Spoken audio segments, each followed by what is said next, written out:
சென்னை உட்பட தமிழ்நாடு முழுவதும் பல்வேறு மாவட்டங்களில் காலை 8 மணியை தாண்டியும் கடுமையான பனிமூட்டம் நிலவியது.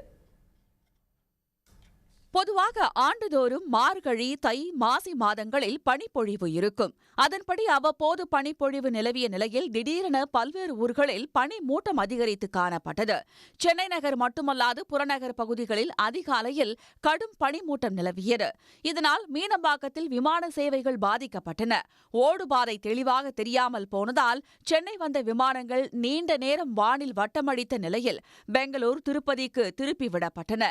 சென்னையிலிருந்து பல்வேறு ஊர்களுக்கு செல்ல வேண்டிய விமானங்கள் காலதாமதமாக புறப்பட்டன. மின்சார ரயில்கள் மெதுவாக இயக்கப்பட்டன. எங்களுக்கு ஆக்சுவலி சன்ரைஸ் ஆனதே சரியா தெரியல. எங்களுக்கு கொஞ்சம் நாங்கள் சன்ரைஸ் ஆகலன்னு தான் நினச்சோம். பார்த்தா பனிமூட்டம் ஓவர் அதிகமாக தான் இருந்தது. அது கம்பேரிட்டிவ்லி அதுதான். ஆமாம், ஏர்லி மார்னிங் கொஞ்சம் ரொம்ப அதிகமாக இருக்குது. பட் இது வந்து 2-3 மந்த்ஸ் நமக்கு எக்ஸ்பீரியன்ஸ் பண்ண முடியும். So we like it.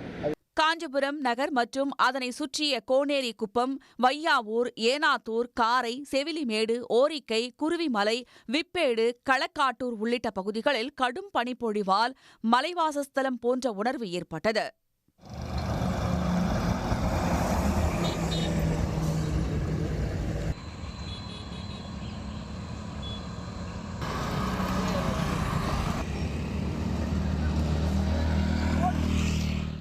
Mayiladuthurai மாவட்டத்தில் பல்வேறு பகுதிகளில் 8 மணியை தாண்டியும் கடும் பனிப்பொழிவு நீடித்ததால் வாகன ஓட்டிகள் அவதிப்பட்டனர். பலர் முகப்பு விளக்கை எரியவிட்டு வாகனங்களை இயக்கினர். கும்பகோணம் மற்றும் அதனை சுற்றியுள்ள பகுதிகளில் பனிப்பொழிவு நிலவியது. பனிப்பொழிவு பார்த்தீங்கன்னா ஓவராக இருக்குது. எதுக்கு ஒரு வண்டி கூட தெரியல. ஏன்னா பகலில் அப்படியே லைட்டு போட்டு தான் போகிற மாதிரி இருக்குது. ஊட்டி கிளைமேட் மாதிரி இருக்குது. ஊட்டி, கொடைக்கானல் அந்த கிளைமேட்டு மாதிரி தான் இருக்குது. ஒரே எதுக்கு ஒரு வண்டி வந்து பார்த்தீங்கன்னா லைட்டு போட்டால் தான் தெரியுது. பக்கத்தில் ஆள் கூட அப்படி தான் தெரியுதாங்க. திருவண்ணாமலை மாவட்டம் வந்தவாசி மற்றும் அதனை சுற்றியுள்ள வழூர், ஆரியாத்தூர், கீழ்நர்மா, விழுதுபட்டு, நடுப்பட்டு, காரம், கொசப்பட்டு, கீழ்ப்பாக்கம், கோவளை உள்ளிட்ட கிராமங்களில் பனிப்பொழிவு அதிகம் இருந்தது. நெல் பயிர்களில் பனி படர்ந்து காணப்பட்டது. வானிலை ஆய்வு மையம் வெளியிட்டுள்ள தகவலின்படி இன்னும் 2 நாட்களுக்கு காலை நேரங்களில் பனிமூட்டம் தொடர வாய்ப்புள்ளதாக தெரிவிக்கப்பட்டுள்ளது. உடனுக்குடன் செய்திகளை தெரிந்து கொள்ள சன் நியூஸ் பெல் ஐகானை கிளிக் பண்ணுங்க.